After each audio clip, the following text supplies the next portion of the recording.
Today's date is August 27th, and today is truly a remarkable day in history. On August 27th, 1776, the Battle of Long Island took place in what was now Brooklyn, New York. British forces under General William Howell defeated Americans under General George Washington.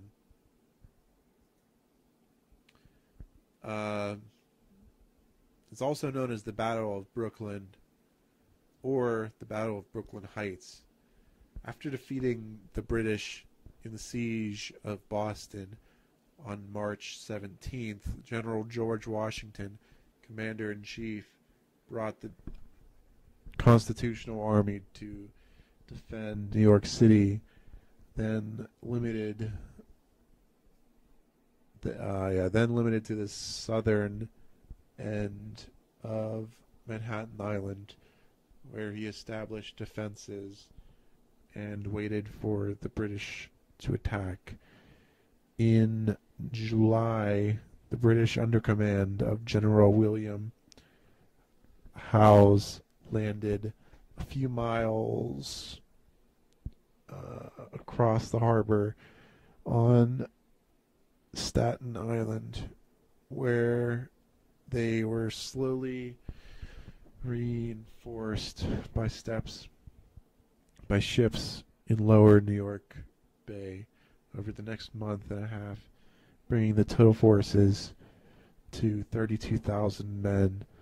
With the British fleet in control of the entrance to New York Harbor, Washington knew the difficulties of holding the city. Believing Manhattan would be the first target, he moved the bulk of his forces there.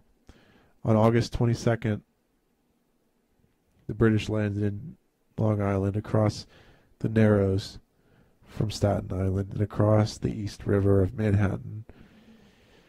After 5 days of waiting, the British attacked American defenses on Crown Heights. Unknown to the Americans, however, Howell had brought his main army around their rear and attacked their flank. Soon after, the Americans panicked. Although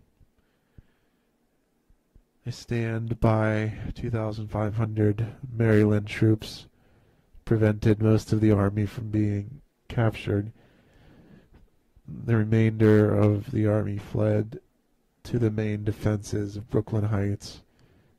The British dug in for a siege, but on the night of August 29th, Washington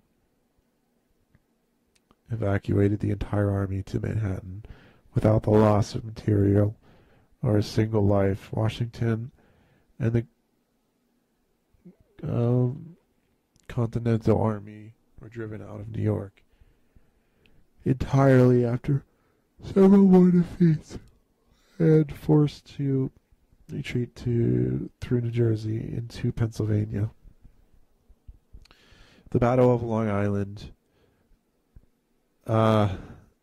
was a big part of our history, and we should never forget the battle that took place on that day, which is today in another year, because today is the day that it happened on another year. There was a big collapse after that, and then they retreated, and that's what makes today a remarkable day in history.